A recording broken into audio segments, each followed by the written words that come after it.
racine de 7 demi, 1,87, qui est égal à x moins 2. Et la valeur négative, 1,87, qui est égal à x moins 2. Nous allons faire plus 2 des deux côtés. Donc, x est égal à 3,87. Et notre deuxième zéro, x, est égal à 0,13.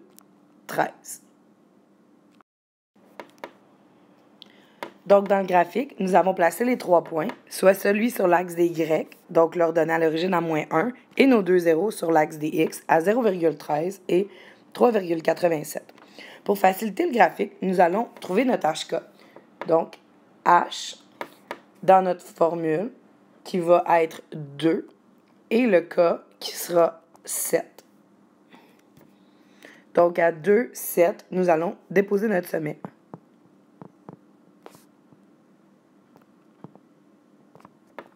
Ensuite, nous pouvons tracer notre parabole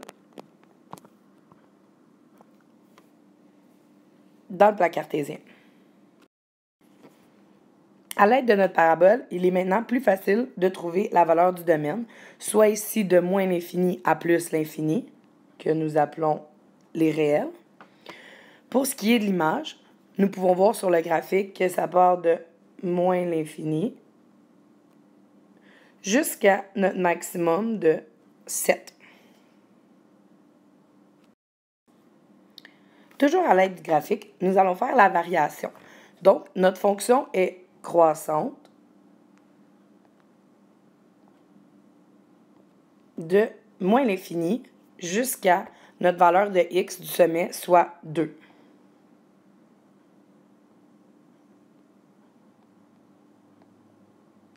Et elle sera décroissante de notre sommet, soit 2, jusqu'à l'infini positif. Donc, les infinis toujours exclus. Ensuite, nous avons le signe. Donc, le signe positif en haut de l'axe des x.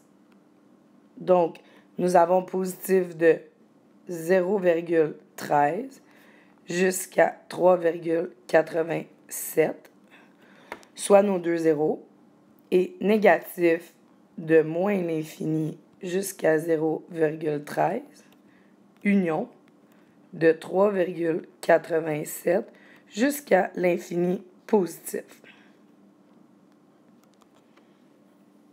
Pour ce qui est des extrémums, ici, nous avons un maximum à notre sommet, qui est une valeur de 7.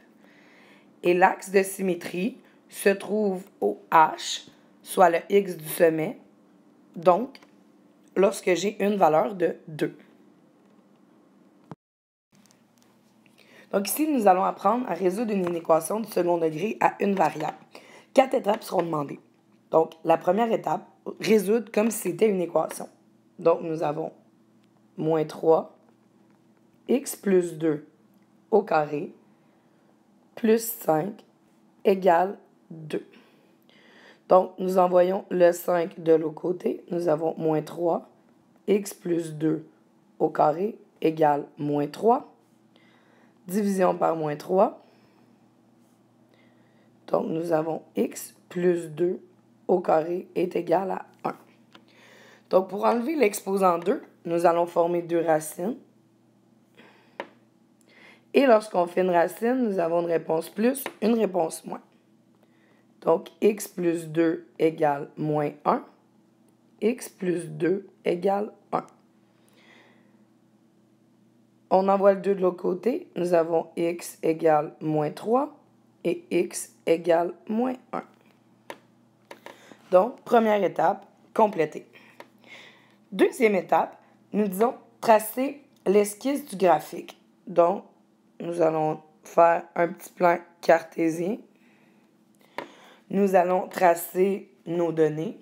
Donc, on peut commencer par disposer du sommet. Donc,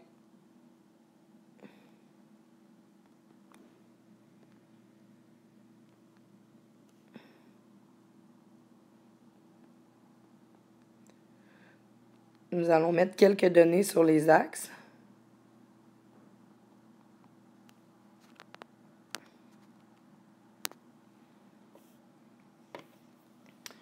Donc, le sommet est à moins 2, 5.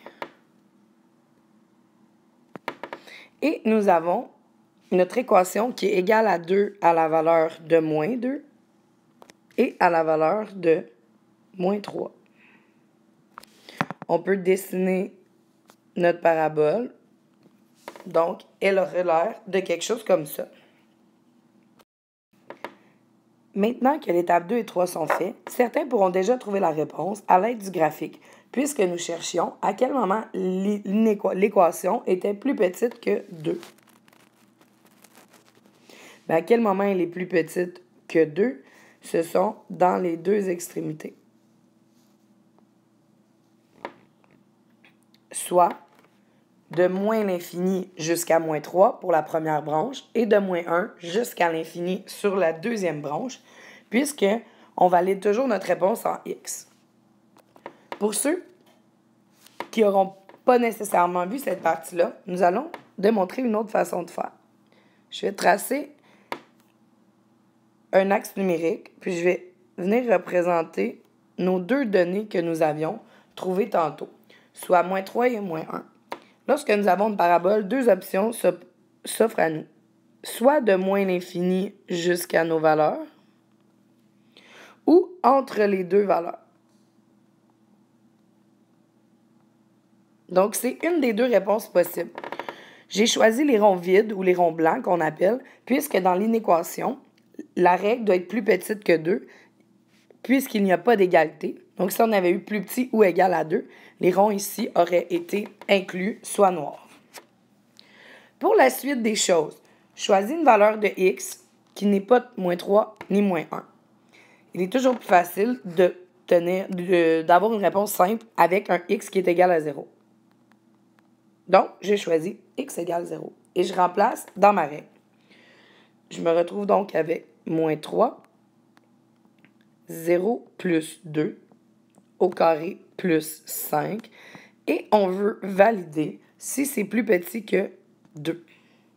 Si nous faisons le calcul, nous avons moins 12 plus 5. Est-ce que c'est plus petit que 2? Moins 7, est-ce que c'est plus petit que 2? Oui. Donc, la valeur 0 est une option valable.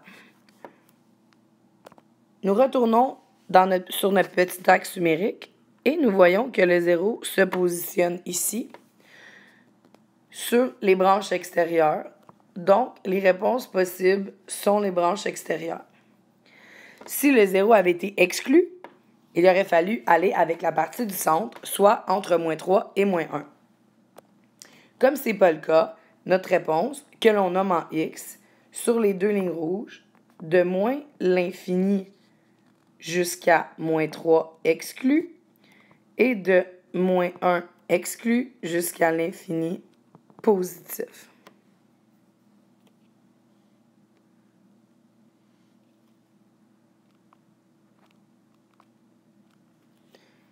Donc, je répète, nous avons choisi une valeur qui n'était pas moins 3 ni moins 1, donc 0.